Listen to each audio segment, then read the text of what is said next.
Good afternoon students. कैसे हैं आप सब? Welcome to Pratham science academy. Thought of the day. Beauty of learning is that nobody can take this away from you. तो बच्चों, आज का लेक्चर 10th क्लास का second part of metals and non metals है और हम पहुंचे थे एनसीईआरटी में how do metals and non metals react with each other. So metals and non-metals, how do metals and non-metals react with each other? Okay, so बच्चों, इसके लिए आपको इलेक्ट्रॉनिक कॉन्फ़िगरेशन समझनी पड़ेगी। ठीक है। हम्म, देखिए, जैसे हमारे पास सबसे पहले आपको 1 to 20 एटॉमिक नंबर्स याद करने पड़ेंगे। 1 to 20 हमारे पास है फर्स्ट हाइड्रोजन। फर्स्ट क्या है?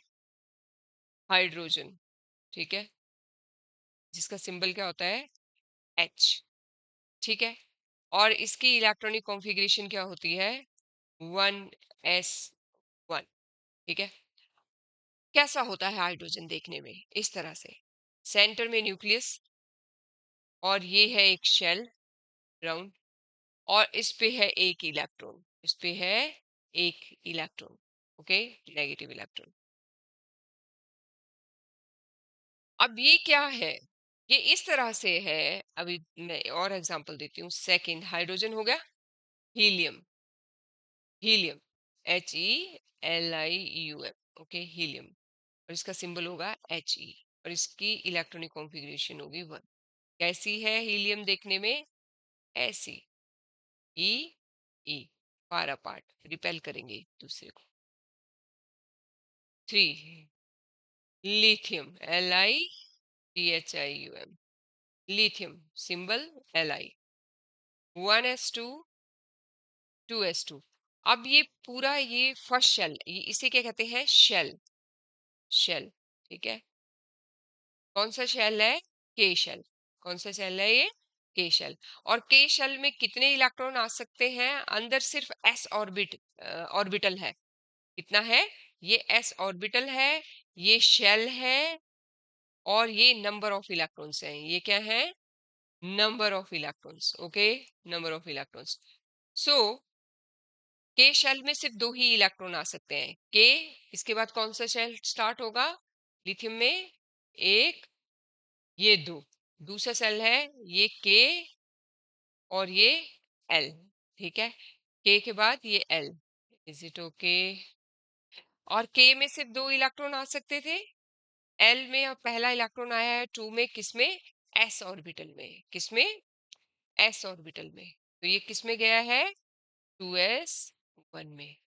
2s1 में। Is it okay? सो ये हो गया हमारे पास 1s1 है अभी यहाँ पर ना। इसके बाद फोर्थ है हाइड्रोजन हीलियम लिथियम बेरिलियम। क्या है? बेरिलियम। ठीक है, बेरिलियम का सिंबल क्या होता है? Be।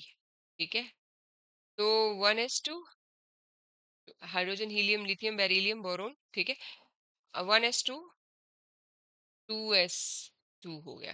ठीक है, अब ये के में 2 गए थे, एल में 2 हो जाएंगे। तो ये के, ये एल, और एल में ये इलेक्ट्रॉन 2, और 2 इसमें। ठीक है, और अंदर है न्यूक्लियस। न्यूक्लियस के अंदर है न्यूट्रॉन और proton. Is it okay? Fourth हो गया। फिफ्थ, फिफ्थ में बेरिलियम बोरोन। ठीक है, hydrogen helium lithium beryllium boron. Boron का सिंबल बी, और 1s2, 2s2, 2p, x1। ठीक है, ये इस तरह से है x1 ना। तो ये इसमें अब एक और ऐड हो जाएगा। तो ये एल में एक और हो रहा है, एल के, सॉरी, के एल एल में हमारे पास 8 इलेक्ट्रॉन आ सकते हैं। कितने इलेक्ट्रॉन? 8। 2s में, ये 2s में चले गए हैं। अब अगले किस में जाएंगे? पी में। और पी भी 3 हिस्सों में बटा हुआ है, एक्स, वाई और जेड। तो पहला किस में जाएगा? एक्स में। तो ये है मेरे पास न्यूक्लियस। न्यूक्लियस में ये के, ये एल, के में 2, एल में 1, 2, 3, 4, 5, 6, 7 और ये 8। Is it okay? सो मतलब इस तरह से ये 8 आ सकते हैं इसमें। लेकिन बोरोन में, बोरोन तक पहुंचे हैं तो कितने होंगे इसमें? 3 ही होंगे। कितने होंगे इसमें बोरोन में? एक, ये और ये 3 बना दो फार अपार्ट। ठीक है, ये और इसमें 2 अंदर। तो इस तरह से बस ये इसमें कितने नियॉन में जाके, कहते हैं नियॉन, नियॉन में जाके ये पूरे हो जाएंगे। नियॉन किस नंबर पर है? 10th नंबर पर। ठीक है, 10th नंबर पर नियॉन में कैसे हो जाएंगे? ये एक, ये पूरा भर जाएगा। पूरा भर जाएगा कैसे? पूरा कैसे भर जाएगा ये? इसमें 8 पूरे हो जाएंगे। ये है, ये नियॉन का है। Is it okay? इसका है, ये नियॉन का है। ठीक है, इसके बाद के एल हो, के हो गया, एल हो गया। अब आएगा एम शेल। तो वो कहाँ से शुरू होगा? सोडियम से। कहाँ से शुरू होगा? सोडियम से। ठीक है, लेट अस स्टार्ट। सोडियम में थर्ड शेल शुरू हो जाएगा। सोडियम का मैं बना के देती हूँ आपको। 11th नंबर पर है सोडियम। और इसका रहेगा, सोडियम का फार्मूला रहता है Na। ठीक है, और इसमें रहेगा 1s2, 2s2, 2p6 हो चुके हैं। ये आएगा 3s1। और ये इस तरह से होगा। ये न्यूक्लियस, न्यूक्लियस में न्यूट्रॉन और प्रोटॉन, ये फर्स्ट शेल, ये सेकंड शेल और ये थर्ड शेल। ठीक है, अब इसमें तो ये पूरे हो चुके थे, इसमें सिर्फ एक होगा। किसमें? एस में। ये एस में है थर्ड शेल, ये थर्ड शेल और ये एस ऑर्बिटल। और ये मैं आपको बता दूं, ये इसी तरह से आप सी में इसमें कितने जा सकते हैं? ये इसमें एस होगा, एस में 2 जाएंगे, पी, पी में 6 जाएंगे और डी, डी में 10 जाएंगे। इसमें डी भी आएगा। तो पहले वाले में सिर्फ एस है, इसमें सिर्फ एस है अंदर। ठीक है, इस ऑर्बिट में। इसमें एस और पी है सेकंड ऑर्बिट में, और इसमें एस, पी और डी है। तो इसमें जाएंगे 18 इलेक्ट्रॉन। कितने? 18 electron. Is it okay? So और मैं आपको इसकी पिक्चर क्लियर करती हूँ बच्चों, और क्लियर करती हूँ। इरेज, देखिए, मान लीजिए ये एक अलमीरा है। ये हमारे पास एक अलमीरा है। ठीक है, ये है हमारे पास एक अलमीरा। ठीक है, ये अलमीरा है। ठीक है, और इसमें हमारे पास ये एक शेल्फ है, दूसरी, तीसरी और ये चौथी। इस अलमीरा को आप एटम मान लीजिए, एटम मान लीजिए। और इस अलमीरा के फर्स्ट शेल्फ में कोई भी डिवीजन नहीं है। इसमें सिर्फ ये एरिया यहाँ से लेके यहाँ तक पूरा एस है। ये पूरा के है, ऐसे करके ऐसे करके ऐसे करके ये पूरा के है। और ये एरिया पूरा एस है। और एस में सिर्फ 2 इलेक्ट्रॉन है। एस में सिर्फ 2 इलेक्ट्रॉन है। तो ये मतलब ये इस तरह से इसमें सिर्फ 2 इलेक्ट्रॉन है। लेकिन अगर आप दूसरी सेल्फ में जाओगे तो दूसरी सेल्फ में पहले हमारे पास एस भी है। ये इतना हिस्सा एस है इस सेल्फ का। और आगे हमारे पास 3 है, ए, ये, और ये है पी एक्स, ये है पी वाई और ये है पी जेड और ये है एस। Is it okay? और इसको हम कहेंगे क्या? 2s2, 2p(x)2 करके, 2p(y)2 करके, 2p(z) करके। Is it okay? ये इस तरह से, जैसे ये कबर्ड जो है कपड़ों के लिए, यहाँ सोना पैसे के लिए, ऐसे करके ये 3 हिस्सों में अलग से बंटी हुई है। इसमें 8 इलेक्ट्रॉन, इसमें 2 आए, इसमें 8 आए। ये K है और ये L है, ये M और ये N, ठीक है। अब हमारे पास ये जो M है, हम्म, M, इसमें हमारे पास S भी है, ठीक है, ये S हो गया, P भी है हमारे पास, ठीक है, 3 P भी है, ठीक है, ये हो गए PX, ठीक है, ये PY, ये PZ। अब हमारे पास D भी है, कितने, 5, 1 2 3 4 और 5, ठीक है, ये 5 D के हैं ये। तो ये किस तरह से होंगे, 3s2, 3px2, 3py2, 3pz2 and then 3d10। और ये 10 दो दो करके बटे होंगे, दो दो, दो इधर, दो इलेक्ट्रॉन इधर, दो इलेक्ट्रॉन इधर, दो इलेक्ट्रॉन इधर, दो इलेक्ट्रॉन इधर। तो यहाँ पे हमारे पास होंगे 18 इलेक्ट्रॉन। इसके बाद अगर मैं आगे चलती हूँ तो हमारे पास है ये S, ठीक है, S, ठीक है, और ये होगा 4 का S, ठीक है, 4 का S। और इसी तरह से K L M N हो गए, तो N में हमारे पास यहाँ पे ये 3 फिर से X के, ठीक है, X के, और फिर हमारे पास होंगे ये भी 5, 1 2 3 4 5, और इसके बाद 7 होंगे, 7, और इसमें पूरे 2 8 8 18 18 32 इलेक्ट्रॉन इसमें होंगे। वो F होगा, क्या होगा, F। तो S P D खत्म हो गया था, F में कितने इलेक्ट्रॉन आ सकते हैं, 14, और D में 10, और P में 6, और S में 2। तो टोटल कितने हुए, अगर आप इसको टोटल करोगे, 18 + 14 is equal to 32। Is it okay बेटा, ये इस तरह से है, अगर आप अंडरस्टैंड कर सको तो। ये PX PY PZ ये ऑर्बिटल्स है, क्या है, ऑर्बिटल्स। Is it okay. और ये KLMN शेल है, क्या है, शेल है, ठीक है। तो ये कुछ इस तरह से होता है काम, ठीक है।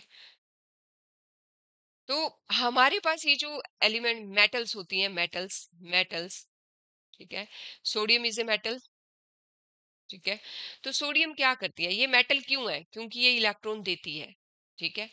ये इलेक्ट्रॉन देती है, क्यों देती है, क्योंकि इसके पास कितने इलेक्ट्रॉन है, 1s2, 2s2 और 3s1। अगर ये इलेक्ट्रॉन किसी को दे देती है, ये इसकी इलेक्ट्रॉनिक कॉन्फ़िगरेशन है, ठीक है, इलेक्ट्रॉनिक, अगर ये इलेक्ट्रॉन किसी को दे देती है जिसको जरूरत है, तो उसके साथ इसका बॉन्ड बन जाता है, ठीक है, बॉन्ड बन जाता है। जैसे Cl है, Cl है ना, Cl की क्लोरीन, Cl क्या है, क्लोरीन, क्लोरीन 17 नंबर पे होता है, ये 17 नंबर पे और ये 11 नंबर पे होता है, ठीक है। अब क्लोरीन 17 नंबर पे, तो इसकी इलेक्ट्रॉनिक कॉन्फ़िगरेशन कितनी होगी बच्चों, 1s2, 2s2, 2p6, 3s2 और 3p5। Is it okay. आप देखेंगे ये 10 और ये 2 और 5 7 और ये 17 हो गए, हमारे हो गए। अब हमारे पास ये 17 हो गए, तो 17 हमारा, अगर इसे एक मिल जाता है ये, तो ये क्योंकि क्लोरीन इलेक्ट्रॉन लेता है, तो ये इलेक्ट्रो नेगेटिव है, ये क्या है, इलेक्ट्रो नेगेटिव है। और ये देता है, ये क्या है, इलेक्ट्रो पॉजिटिव है। तो most of the metal are electropositive in nature, electropositive in nature, positive, electropositive. तो ये एक दे के इलेक्ट्रो पॉजिटिव हो जाएगा और ये एक ले के इलेक्ट्रो नेगेटिव हो जाएगा। तो non metals are electronegative and metals are electropositive. अब ये इसको दे करके खुश है और ये ले करके खुश है, क्योंकि ये इनर्ट गैसेस की तरह हो जाएंगे, किसकी तरह, इनर्ट गैसेस की तरह। और पीरियोडिक टेबल में सारे ही एलिमेंट इनकी तरह होना चाहते हैं, किन की तरह, हीलियम की तरह, किन की तरह, नियॉन की तरह, किन की तरह, आर्गन की तरह, जीनोन की तरह, रेडोन की तरह, ठीक है, होना चाहते हैं आर्यन, इनकी तरह होना चाहते हैं। क्योंकि ये क्या है, टाटा बिरला, ये केमिस्ट्री के टाटा बिरला है, ठीक है। और ये स्टेबल है, इनको किसी से कुछ नहीं चाहिए, और ऐसा ही बनना चाहते हैं, सारे एलिमेंट्स ऐसा ही बनना चाहते हैं। तो ये ऐसा मेटल ऐसा बन सकती है एक दे के, और क्लोरीन ऐसी बन सकती है ऐसा लेके। यही सारा खेल है, ठीक है। तो इसने एक इलेक्ट्रॉन इससे लिया और बॉन्ड बना लिया, और क्या तैयार हो गया हमारे पास? NaCl। NaCl किसका फार्मूला है? NaCl नमक का फार्मूला है। क्या है ये? नमक, NaCl। और इससे केमिस्ट्री के और भी बहुत सारे केमिकल्स बनाए जाते हैं, जैसे सोडियम हाइड्रोक्साइड, जैसे ब्लीचिंग पाउडर, जैसे वॉशिंग सोडा, जैसे बेकिंग पाउडर, इसकी मदद से बनाए जाते हैं। सो बच्चों, मैंने आपको सिखाया कि किस तरह से बॉन्ड बनते हैं। अब ये कौन सा बॉन्ड होगा जो दे लेके बनेगा, शेयर करके नहीं बनेगा? ये बॉन्ड एक इलेक्ट्रॉन दे के या दो इलेक्ट्रॉन दे के किसी को जो बॉन्ड बनते हैं, वो क्या होते हैं? वो बॉन्ड होते हैं इलेक्ट्रोवैलेंट बॉन्ड। क्या होते हैं? Electro bond. तो NaCl के अंदर बॉन्ड है, Na और Cl के अंदर बॉन्ड है, ठीक है। और ये बॉन्ड कौन सा है? ये वाला बॉन्ड क्या है? Ionic bond. आयोनिक बॉन्ड जो कैसे बनता है? जो शेयरिंग से नहीं बनता, जो डोनेशन से बनता है, जो दे के बनता है। एक उसमें देगा और दूसरा एक्सेप्ट कर ले, तो वो बॉन्ड आयोनिक होता है। कौन सा होता है? आयोनिक बॉन्ड होता है, ठीक है। इसे ही हम इलेक्ट्रोवैलेंट बॉन्ड भी कहते हैं। इसे ही हम इलेक्ट्रोवैलेंट बॉन्ड भी होते हैं। ये मैंने आपको एक एग्जांपल दिया कि इलेक्ट्रोवैलेंट या आयोनिक बॉन्ड कैसे बनते हैं। अब मैं आपको एक और एग्जांपल देने जा रही हूँ इलेक्ट्रोवैलेंट बॉन्ड का, ठीक है बच्चों? ठीक है। सो अब मैं उठा रही हूँ Mg मेटल और ऑक्सीजन नॉन मेटल। अब मैं इसके लिए Mg की इलेक्ट्रॉनिक कॉन्फ़िगरेशन लिखूंगी, और Mg हमारे पास 12 नंबर पे होता है, मैग्नीशियम जिसे कहा जाता है। Mg 12th नंबर पर है, और हमारे पास 1s2, 2s2, 2p, sorry,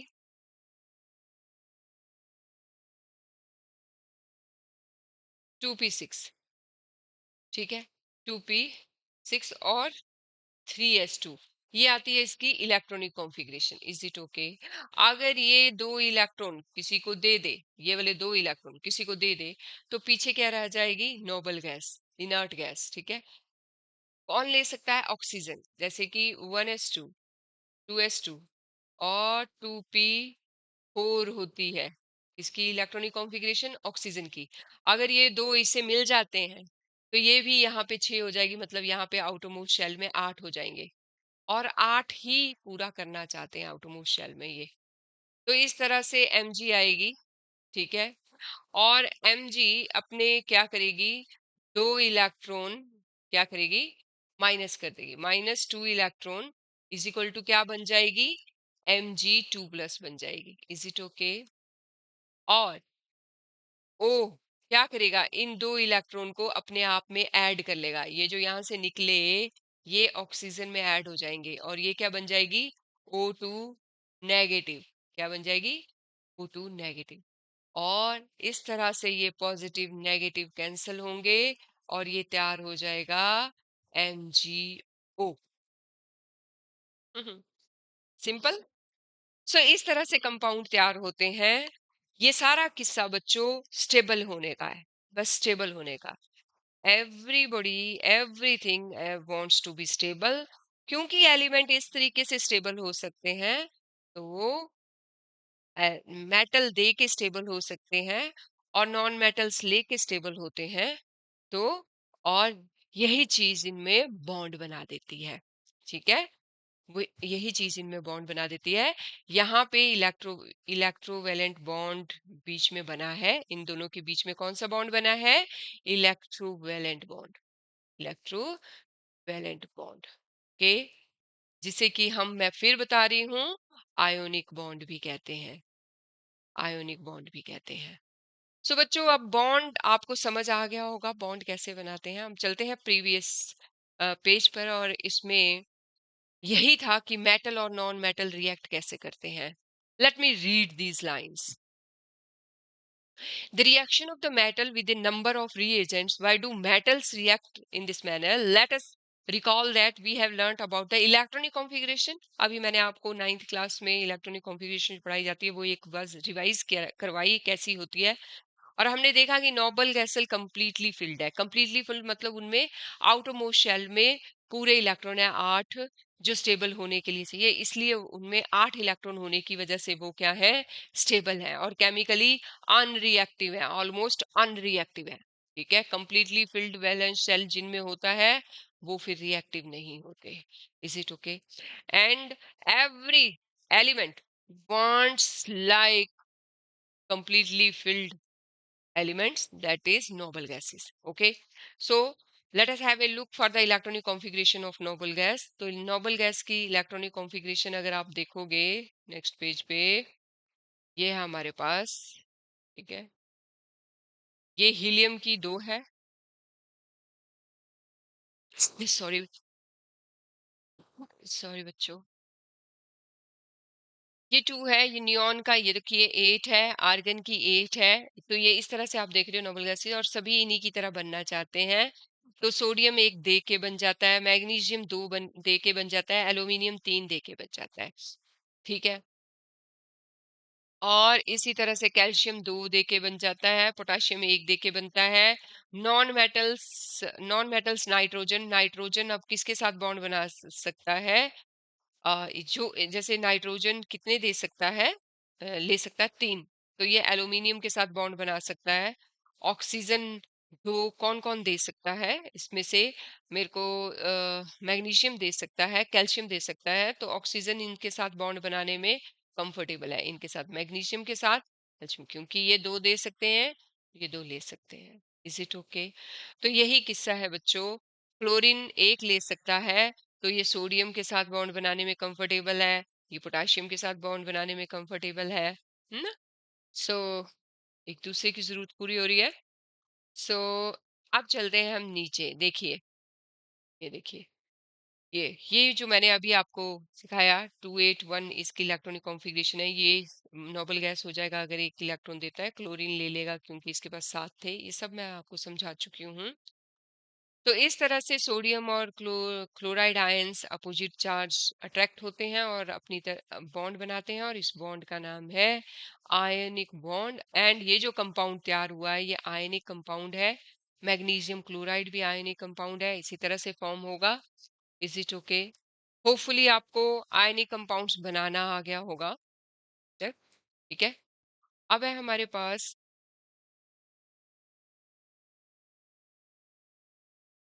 properties. ठीक है, हम्म, इसी तरह से इन्होंने इस पेज पे,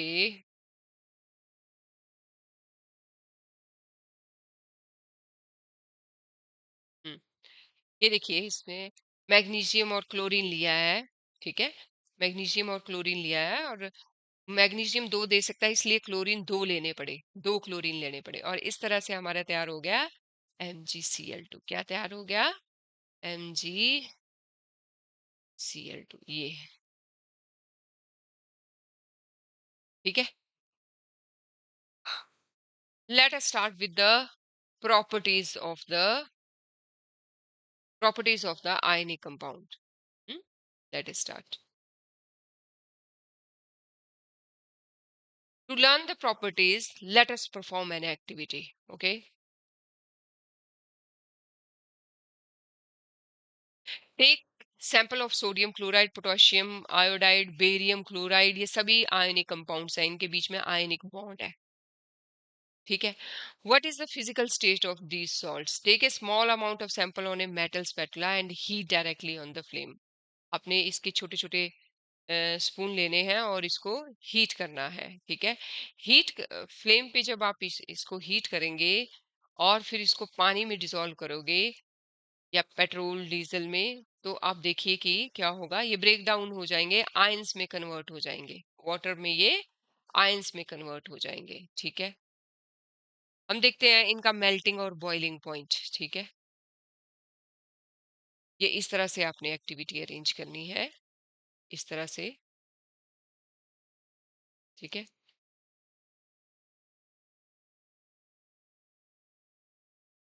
ये ठीक है। सो यहाँ पे इन्होंने टेस्ट किए हैं सबका कि कंडक्ट दीज आर कंडक्टर और नॉन कंडक्टर्स। तो दीज आर कंडक्टर्स बिकॉज ये आयनिक फॉर्म में तैयार हो जाएंगे और आयंस कंडक्ट्स इलेक्ट्रिसिटी, है ना। So ionic compounds conduct electricity. Ionic compound ये इनका एक फीचर है। ये ब्रेक डाउन हो जाएंगे, Na अलग हो जाएगा, Cl अलग हो जाएगा पानी में, है ना। और पानी में डलते ही ये क्या हो जाएंगे, आयंस में, आयंस कंडक्ट्स इलेक्ट्रिसिटी। ओके। सो ये है इनका मेल्टिंग और बॉइलिंग पॉइंट बच्चों। ठीक है। अब है हमारे पास नेक्स्ट पेज पे इनकी प्रॉपर्टीज। ठीक है। फिजिकल नेचर में आयनिक कंपाउंड सॉलिड होते हैं एंड समवट हार्ड होंगे, है ना। स्ट्रॉन्ग इनमें फोर्स ऑफ अट्रैक्शन होगी। ठीक है। पॉजिटिव नेगेटिव में अट्रैक्शन होती है। ठीक है। पॉजिटिव नेगेटिव अट्रैक्ट करेंगे और एक दूसरे कैंसिल करेंगे और स्ट्रॉन्ग बॉन्ड बनेगा। दीज कंपाउंड्स आर, और ये ब्रिटल होते हैं। क्या होते हैं, ब्रिटल कंपाउंड्स, मतलब टूट जाते हैं, गिरते हैं तो टूट जाते हैं।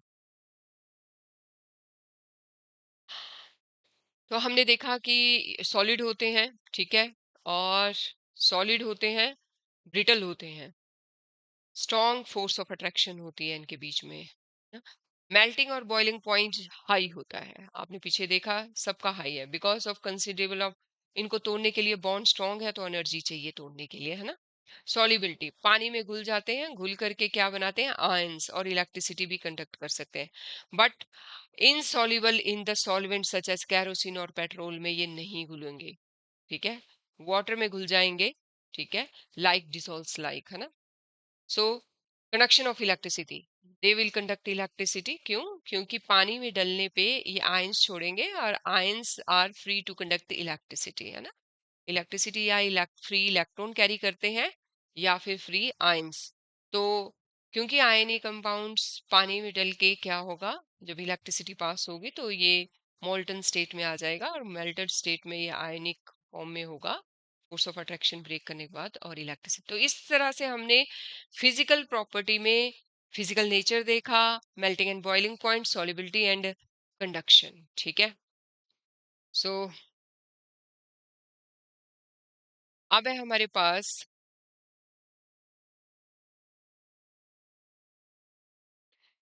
ये बच्चों ये प्रैक्टिस करना है आपने, इलेक्ट्रॉन डॉट स्ट्रक्चर बनाने हैं, है ना, और ये फॉर्म करके देने हैं, ट्रांसफर करके इलेक्ट्रॉन्स। और ये why do ionic compounds have high melt, because of the strong force of attraction between the ions, है ना। सो अक्रेंस ऑफ मेटल्स, अब नेचर में मेटल्स पाई जाती हैं बच्चों। आपको पता है हमारे पास 218, सॉरी 118 एलिमेंट्स हैं और उनमें से 70% मेटल है और 29 अप्रोक्सीमेटली 29% नॉन मेटल्स है और 1% के करीब उसमें मेटालॉइड्स है। ठीक है। अब धरती के अंदर ये इसी फॉर्म में नहीं मिलते कि हमें लोहा ही मिल गया पूरा साफ सुथरा धरती के अंदर से, नहीं, या फिर पूरा हमें कॉपर ही मिल गया साफ सुथरा बिल्कुल प्योर, ऐसा नहीं है। उसे प्योर करना पड़ता है, उसे साफ करना पड़ता है, उसे कंसंट्रेट करना पड़ता है, उसे निकालना पड़ता है धरती से। और धरती से इसको निकालने को हम क्या कहते हैं, एक्सट्रैक्शन। और उसको पूरी तरह से साफ करना है, एक्सट्रैक्शन उसकी क्या करनी है, मेटलर्जिकल प्रोसेस, उसमें अप्लाई करना है। तो अर्थ क्रस्ट के अंदर हम मेजर सोर्स ऑफ मेटल्स एक ही जगह नहीं है, जगह जगह अर्थ क्रस्ट में अलग अलग जगह पे। तो sea water also contain some soluble salt such as sodium chloride, magnesium chloride, the elements compound which आकर नेचर नेचर में जो नेचुरली अकरिंग एलिमेंट्स हैं उन्हें हम क्या कहते हैं, मिनरल्स। अर्थ क्रस्ट से जो हमने एलिमेंट्स निकाले कंपाउंड्स की फॉर्म में, है ना, एलिमेंट्स निकाले, वो क्या है, मिनरल्स। अर्थ क्रस्ट में जिस फॉर्म में ये हमें मिल रहे हैं उसे हम क्या कहते हैं, minerals. At some places mineral contain very high percentage of the particular matter, और कहीं कहीं जो है अर्थ क्रस्ट में मिनरल्स में किसी एक स्पेसिफिक मिनरल निकला है उसमें एक किसी मेटल की परसेंटेज बहुत हाई होगी और उसी से हम उस मेटल को निकालेंगे। और ऐसी ऐसी ऐसा मिनरल जो किसी एक मेटल में रिच है उसे हम ओर कहते हैं, उसे हम क्या कहते हैं, ओर कहते हैं। Is it clear.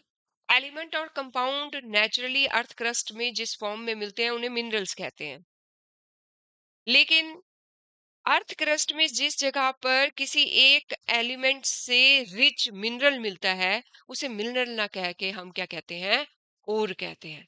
होपफुली आपको मिनरल और ओर में फर्क समझ आया होगा। ठीक है। सो और उस ओर से ही हम उस मेटल को एक्सट्रैक्ट करेंगे, क्योंकि उसमें एक मेटल रिच अमाउंट में है उस ओर में। ठीक है। ऐसा मिनरल जिसमें एक मेटल रिच अमाउंट में है, ज्यादा अमाउंट में है, उससे प्रॉफिटेबली उसको एक्सट्रैक्ट किया जा सकता है, इजिली एक्सट्रैक्ट किया जा सकता है। ठीक है। अब एक्सट्रैक्शन ऑफ मेटल में हमारे पास मेटल्स को एक्सट्रैक्ट करने के लिए डिफरेंट प्रोसेसेस हैं। डिफरेंट मेटल, कुछ मेटल्स बहुत रिएक्टिव हैं, कुछ लिटिल रिएक्टिव हैं, कुछ नॉन रिएक्टिव हैं, है ना, जिसके लिए और इनको एक्सट्रैक्ट करने के लिए डिफरेंट प्रोसेसेस केमिस्ट्री ने इन्वेंट किए हैं। Is it okay?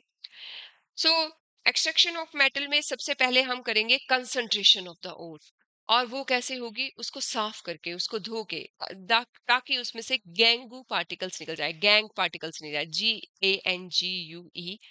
ये क्या होते हैं? ये पत्थर मिट्टी जो उस मेटल के साथ लगी है, वो धो करके या किसी भी प्रोसेस के थ्रू उसके ऊपर अप्लाई करके, ऐसा प्रोसेस अप्लाई करके कि वो मेटल और रिच हो जाए। तो फर्स्ट प्रोसेस रिच करने का या उसको प्रॉफिटेबली एक्सट्रैक्ट करने का जो फर्स्ट प्रोसेस है वो है ओर को कंसंट्रेट करना।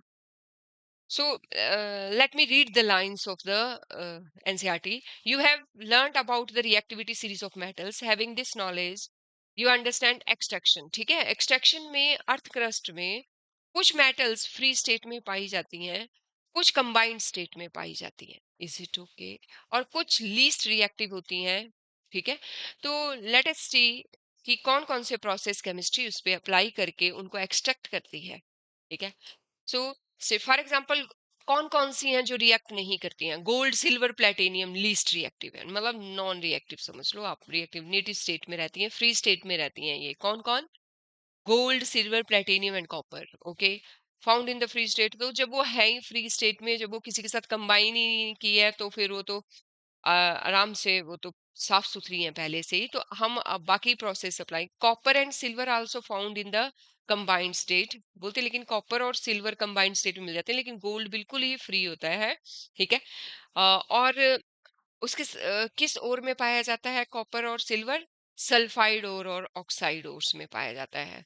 तो मतलब कॉपर अगर ऑक्साइड ओर की फॉर्म में है तो उससे ऑक्सीजन अलग करनी है, और अगर कॉपर के साथ सल्फर लगी है तो उससे सल्फर अलग करनी है ना। तो यही है the metals at the top of the activity series, potassium, sodium. ठीक है, सीरीज देखी है आपने? ये है सीरीज। ठीक है। ये है हमारे पास पोटाशियम, सोडियम, देख रहे हो आप टॉप ऑफ द सीरीज। ये है top of the series. Potassium, sodium, calcium, magnesium, aluminium, ये इलेक्ट्रोलाइसिस के थ्रू साफ की जाती हैं, रिच की जाती हैं। और जिंक, आयरन, लेड, कॉपर, इनकी रिडक्शन की जाती है कार्बन के साथ। किसके साथ? कार्बन के साथ। Is it okay? हम्म। और ये है हमारे पास Ag एंड Au, ये तो ऑलरेडी फ्री स्टेट में है। तो देखते हैं हम किस तरह से इलेक्ट्रोलाइसिस करके मेटल को एनरिच किया जाता है। कौन सी मेटल? जो मोस्ट रिएक्टिव है।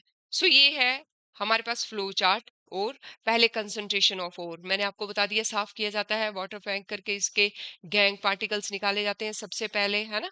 और ये है मेटल ऑफ हाई रिएक्टिविटी जिसकी इलेक्ट्रोलाइसिस करके हम प्योर मेटल। अब हमारे पास कंसंट्रेशन ऑफ ओर जो कि मिडल रिएक्टिविटी के है। मिडल रिएक्टिविटी की जो ओर होगी वो कार्बोनेट के साथ भी रिएक्ट हो सकती है और सल्फाइड के साथ भी रिएक्ट हो सकती है ना। तो मिडल रिएक्टिविटी में आता कौन है? लेट अस सी, है ना। मिडल रिएक्टिविटी में हमारे पास है जिंक है। अब अगर जिंक है, आयरन है, और अगर वो कार्बोनेट फॉर्म में है, जिंक अगर कार्बोनेट फॉर्म में है तो कैसे होगा? Zn CO3। है ना। और अगर सल्फाइड फॉर्म में है जिंक तो ZnS फॉर्म में होगा। ये एग्जांपल ले लेती हूँ मैं। अब इसको मुझे इससे अलग करना है और इससे अगर इससे अलग करना है तो ये प्रोसेस होगा, और कार्बोनेट अलग करना है तो ये प्रोसेस होगा। सी से कार्बोनेट और सी से कैल्सिनेशन प्रोसेस। कौन सा प्रोसेस? Calcination process. कैल्सिनेशन का क्या मतलब होता है? Heating of the ore in the absence of the oxygen. In the absence of the oxygen, is it okay? जबकि सल्फाइड और से कैसे सल्फर अलग की जा सकती है? Bye roasting. अब रोस्टिंग क्या होती है? Heating of the ore in the in the absence of the sorry in the presence of the oxygen. ठीक है। जैसे ही मैं ये प्रोसेस रोस्टिंग और कैल्सिनेशन कार्बोनेट और सल्फाइड ओर को अलग करने के लिए लगाऊंगी, इनसे सल्फर और कार्बोनेट्स तो हट जाएंगे, लेकिन इन मेटल के साथ ऑक्सीजन लग जाएगी। क्या लग जाएगी? और इस ऑक्सीजन को रिमूव करने के लिए फिर से मैं क्या करूंगी? रिडक्शन। जैसे मैंने कहाँ की थी? रिडक्शन कार्बन के साथ की जाती है। कार्बन को लाया जाता है और कार्बन ऑक्सीजन को अट्रैक्ट कर लेती है और मेटल को फ्री छोड़ देगी। अभी भी ये मेटल प्योर नहीं है, मेटल मिली है हमें। इसको पूरी तरह से प्यूरिफाई करने के लिए मुझे क्या करनी पड़ेगी? रिफाइनिंग, जो कि लास्ट प्रोसेस है मेटल को 99.9% प्योर करने का। Is it okay? सो मैंने आपको बताया कि जो मोस्ट रिएक्टिव मेटल्स होती हैं वो इलेक्ट्रोलाइसिस के थ्रू एनरिच की जाती हैं, क्लीन की जाती हैं, और फिर वो प्योर की जाती है ना, प्योर की जाती हैं रिफाइनिंग के through. Refining, electrolytic refining process सब पे अप्लाई होगा। ठीक है, एंड में 100% प्योर पाने के लिए मेटल को। और इसी तरह से मेटल जो लो रिएक्टिविटी की हैं वो ज्यादातर सल्फाइड फॉर्म में पाई जाएंगे। अगर कोई चीज सल्फाइड फॉर्म मतलब सल्फर के साथ लगी है, अब हम देखें लो रिएक्टिविटी की कौन सी है। लो रिएक्टिविटी की अगर देखेंगे आप तो कॉपर है, और है ना, कॉपर लास्ट में कॉपर है। ठीक है। सो कॉपर है तो कॉपर किसके साथ जुड़ी होगी? सल्फर के साथ। तो उसको क्या करेंगे? रोस्टिंग। ठीक है। और फिर हम मिलेगी मेटल, और फिर उसकी हम करेंगे रिफाइनिंग। यही तरीका है बेटो, बच्चों, बेटियों, ठीक है, एक्सट्रैक्शन करने का। ठीक है। अब enrichment of ore mined from the earth are usually contaminated with large amount of water। मैंने पहले amount of impurities, और इन ये impurities क्या हो सकती हैं? soil, sand, और सबसे पहले मैंने आपको बताया इसको कि क्या कहते हैं? Gang particles. ये क्वेश्चन पेपर में आता है बोर्ड में। What do you mean by gang particles? तो गैंग पार्टिकल्स क्या होते हैं? जिन्होंने अपनी गैंग इस ओर के ऊपर भर दी है, मिट्टी और सैंड को कह सकते हो आप। इन इम्प्यूरिटीज को हम गैंग पार्टिकल्स कहते हैं। Is it okay?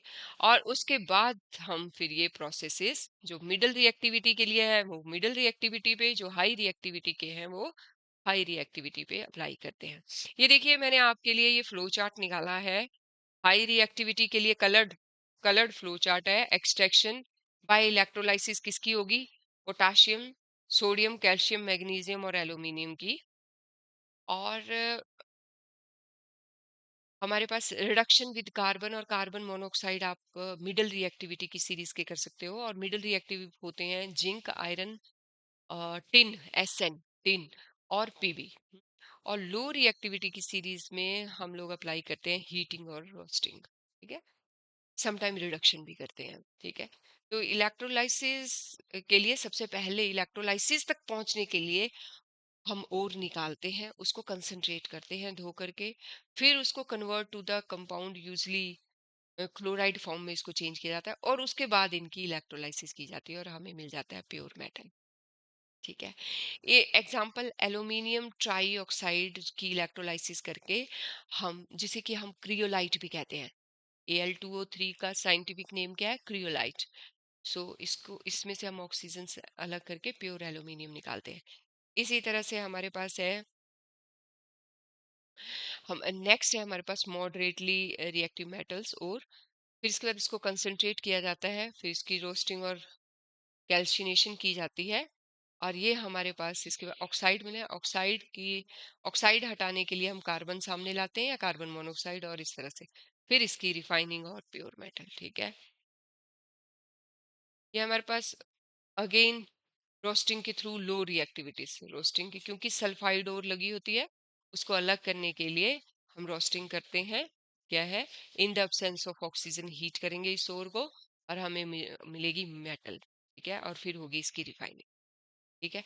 इसी तरह से जो नेटिव स्टेट में होंगे, कोई भी मैग्नेटिक प्रोसेस के थ्रू अगर कोई कुछ लगा है तो अलग किया जा सकता है और मेल्ट करके इसको प्यूरिफाई कर लिया जाता है, मेल्ट करके। नेक्स्ट है हमारे पास, एनसीईआरटी ने एक एक एग्जांपल दे के आपको हर सीरीज की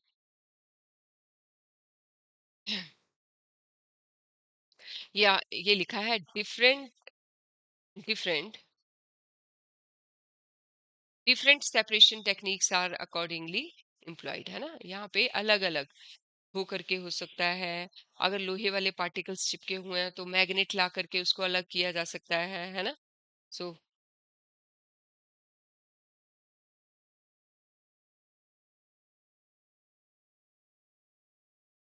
इसके बाद है हमारे पास ये, इन्होंने एक्टिविटी सीट में आपके पास क्या लिया है, HGS, क्या लिया है, HGS, और इसको क्या किया है, इसके साथ ऑक्सीजन रिएक्ट करके हमारे पास हो गई HGO। क्यों, ये क्या किया हमने, हीट किया, है ना, ऑक्सीजन की प्रेजेंस में ऑक्सीजन आके लग गई और सल्फर डाइऑक्साइड साइड में। अब इसको ऑक्सीजन को अलग करना और हीट किया आपने, ऑक्सीजन अलग और HCl। सिमिलरली कॉपर को भी आप ऐसे कर सकते, ये क्या है, ये है हमारे पास लो एक्टिविटी सीरीज की, लो एक्टिविटी सीरीज की Hg और कॉपर को अलग किया गया है, हीट करके हीट करके हीट करके, किसकी प्रेजेंस में, ऑक्सीजन की, रोस्टिंग की है, ये रोस्टिंग है, ये रोस्टिंग है, ठीक है। तो लो एक्टिविटी सीरीज की रोस्टिंग की जाती है, extracting metal in the middle of the activity. अगर मिडल में है तो क्या होगा, ZnS को हीट किया, ठीक है, ZnO, तो ये क्या है, रोस्टिंग, ऑक्सीजन की प्रेजेंस में। और in the absence of oxygen, calcination, ZnO, दोनों केस में ZnO मिलेंगे। अब O अलग करने के लिए मैं कार्बन लाई हूँ, कार्बन ऑक्सीजन को ले जाएगा, इस तरह से मिडिल एक्टिविटी सीरीज की मेटल्स अलग की जा सकती है। नेक्स्ट सीरीज में हमारे पास है, इसी तरह से हमारे पास ये है लो reactivity series from there compound, for example manganese dioxide, ये हमारा manganese dioxide heated with aluminium powder, ये मैग्नीज डाइऑक्साइड है, एल्यूमिनियम पाउडर के साथ हीट किया तो एल्यूमिनियम ऑक्सीजन को ले गई, ये ले गई और मैग्नीशियम फ्री हो गया, तो इस तरह से हमें मैग्नीशियम मिल गई, ठीक है। और हीट करने पर, और इसी रिएक्शन को हम,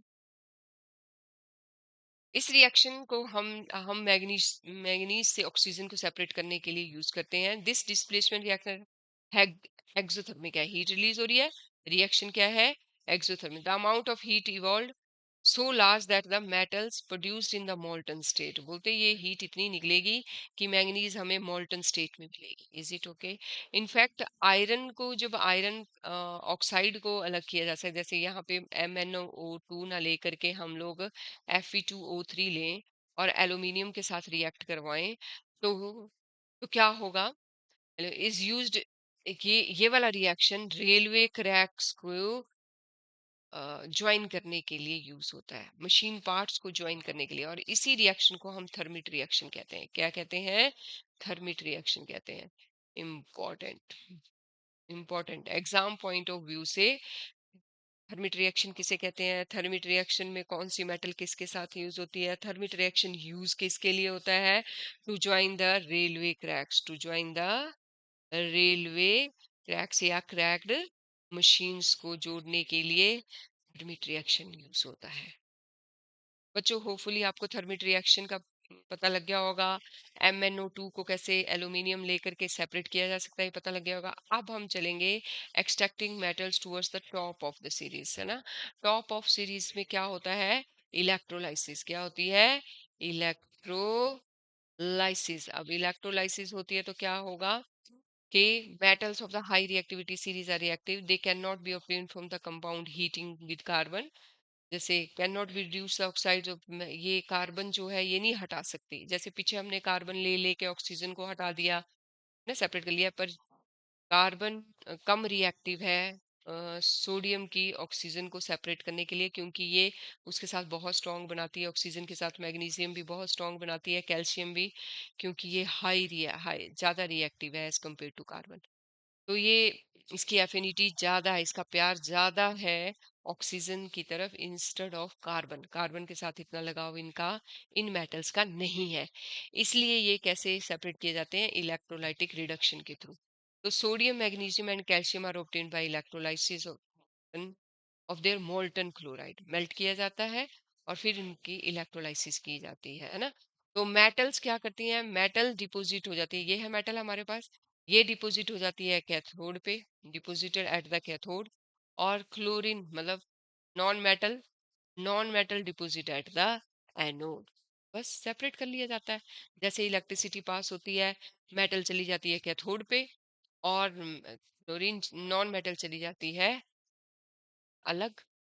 इसी तरह से एल्यूमिनियम की इलेक्ट्रोलाइसिस की जाती है, इसी तरह से मैग्नीशियम की जाती है, इसी तरह से मतलब मैग्नीशियम क्लोराइड की, कैल्शियम क्लोराइड की, इसी तरह से सेपरेट है। रिफाइनिंग ऑफ मेटल्स, रिफाइनिंग का मतलब होता है मेटल का को 100% प्योर करना। इस प्रोसेस को हम कैसे अप्लाई करते हैं? ठीक है, रिडक्शन से प्योर मेटल नहीं कहते थे। Reduction, the metal produce by various reduction process are not very pure, है ना, उनमें इम्प्यूरिटीज होती हैं। उन इम्प्यूरिटीज को हटाने के लिए हम करते हैं इलेक्ट्रोलाइटिंग। उसके लिए क्या करते हैं हम लोग? हम, ये है हमारे पास में, ये है कैथोड, ये है एनोड, ठीक है। अब इसमें हमने जो जैसे इस प्रोसेस से जो प्योर की जाती है मेटल, वो है copper, zinc, tin, nickel, silver, gold are refined electrode. In this process impure metal is made anode, ठीक है। तो ये क्या है? ये इम्प्योर है, ये इम्प्योर है जिसे प्योर करना है, ठीक है। और ये है प्योर उसी की। और ये इसी का कॉपर सल्फेट, जैसे कॉपर को करना है तो कॉपर सल्फेट लेना है सॉल्यूशन, अगर जिंक लेना है तो जिंक सल्फेट लेना है, ठीक है।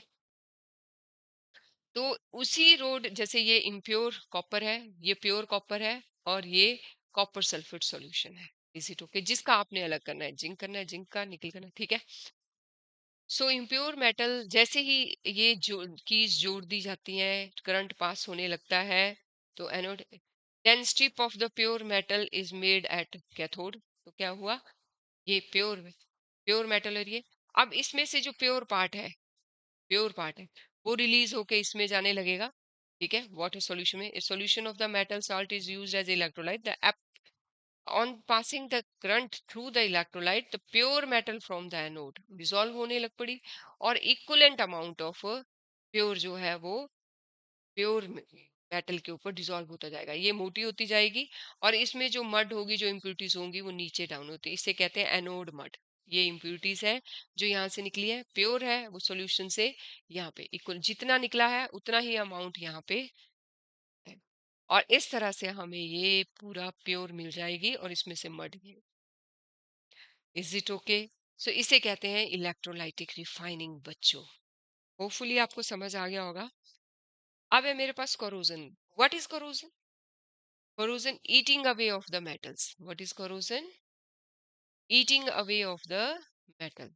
नेक्स्ट, ठीक है। Corrosion is eating away of, EATING, eating away of metal, ठीक है। Let us start. सिल्वर भी कोरोड होता है, कॉपर भी कोरोड होता है, आयरन भी कोरोड होता है, ठीक है। सिल्वर कोरोड होता है तो कौन से कलर में हो जाता है? ब्लैक हो जाता है, हवा के कांटेक्ट में आने से, ठीक है। और हवा से क्या किसके साथ? हवा में भी बहुत सारी चीजें किसके साथ रिएक्ट करता है? सल्फर के साथ। सल्फर, और ये क्या बन जाता है? Silver sulphide. ये सिल्वर सल्फाइड कौन से कलर में है? ये है ब्लैक कलर में। इज इट ओके बच्चों? ये 1 नंबर के क्वेश्चन आएंगे, इंपॉर्टेंट है, 1 मार्क्स क्वेश्चन है। कॉपर, कॉपर मॉइस्ट हो जाएगा। कॉपर, कॉपर के ऊपर कार्बन डाइऑक्साइड लग जाएगी हवा से, और वो अपनी ब्राउन कलर की शाइनी अपीयरेंस लूज कर देगा, और ग्रीन कोटिंग। तो सिल्वर के ऊपर सल्फर लगने से ब्लैक कोटिंग हो जाएगी, कॉपर के ऊपर कोटिंग लगने से, कार्बन डाइऑक्साइड लेयर आने से हवा से ग्रीन कोटिंग हो जाएगी, और आयरन ब्राउन हो जाएगा जब वो हवा पानी दोनों चाहिए, हवा मॉइस्ट एयर चाहिए, और उसके ऊपर ब्राउन फ्लेकी कोटिंग हो जाएगी, और इसे कहते हैं रस्ट। इसे हम क्या कहते हैं? Rust. Is it okay? So आप ये देखोगे, ये एक्टिविटी एनसीईआरटी ने दी है, इसमें इसमें सिर्फ दोनों है, एयर और वाटर। इसमें सिर्फ पानी है, और इसमें सिर्फ हवा है। तो इस वाले में जंग लगा, इस पे यहाँ पे देखो जंग लगना स्टार्ट हो गया, क्योंकि इसको हवा पानी दोनों मिले हैं। क्योंकि हवा और पानी दोनों चाहिए, तो ए रस्ट कर जाएंगी, ए वाली नेल्स, ना बी रस्ट करेंगी, ना सी। ये एक्टिविटी क्लियर करती है। Is it okay? नेक्स्ट, कैसे रोका जाए जंग लगने से, कोरोजन होने से, ईटिंग अवे होने से मेटल को कैसे रोका जाए? पेंटिंग करके, ऑयलिंग करके, ग्रीसिंग करके, गैल्वेनाइज करके, क्रोम प्लेटिंग करके, एनोडाइजिंग करके, मेकिंग अलॉयज, है ना, मिक्स कर दो, दो दो मेटल्स को मिक्स कर दो, एक मेटल नॉन मेटल को मिक्स कर दो, तो हम बचा सकते हैं। गैल्वेनाइजेशन क्या होती है? गैल्वेनाइजेशन होती है प्रोटेक्टिंग स्टील और आयरन को प्रोटेक्ट करना है रस्टिंग से, क्या करके? जिंक की लेयर लगा के, तो ये होगी गैल्वेनाइजेशन। ठीक है, गैल्वेनाइजेशन बोलते, गैल्वेनाइज्ड आर्टिकल्स रस्ट नहीं होते इवन उसकी लेयर चली जाए, क्योंकि फर्स्ट जो थोड़ी बहुत लेयर जिंक की बचती है, वो ऑक्सीजन के कांटेक्ट में आने से लोहे तक उसको जंग को नहीं पहुंचने देती है, वो अपने इलेक्ट्रॉन्स लूज करती है। ठीक है, को रस्ट रस्टिंग होने से बचाती है, अपने इलेक्ट्रॉन लूज करके। ठीक है, अलॉइंग क्या होती है? Mixing of metals and non metals. ठीक है, अलॉइंग मेटल्स, मेटल मेटल और मेटल नॉन मेटल। एग्जांपल्स क्या है हमारे पास अलॉय के? अलॉय अगर सिंगल मेटल हो तो वो बहुत फ्लेक्सिबल होती है, तो हम मिक्स करके उसको उसकी प्रॉपर्टीज को इम्प्रूव करने के लिए हम उनकी क्या करते हैं, मेटल मेटल मिक्स करके अलॉयज बनाते हैं। कुछ एग्जांपल्स हैं हमारे पास अलॉयज के, एनसीईआरटी ने दिए हुए, जैसे स्टेनलेस स्टील है। ठीक है, pure iron is very soft and set is easily, so हम उसमें क्या मिक्स करते हैं? Carbon, it becomes hard and strong, है ना। सो इसी तरह से आयरन को निकेल और क्रोमियम के साथ भी मिक्स करके हार्ड एंड हमें क्या मिल जाती है? स्टील मिल जाती है। ठीक है, और ये भी हार्ड होती है, इसमें रस्ट भी नहीं लगता। तो प्रॉपर्टीज को इम्प्रूव किया जा रहा है, प्रॉपर्टी को इम्प्रूव करने के लिए अलॉइंग की जा रही है। ठीक है, तो अलॉय कुछ नहीं है, अलॉय क्या है? होमोजीनियस मिक्सचर है टू मेटल्स का, टू और मोर मेटल्स, है ना, मेटल्स।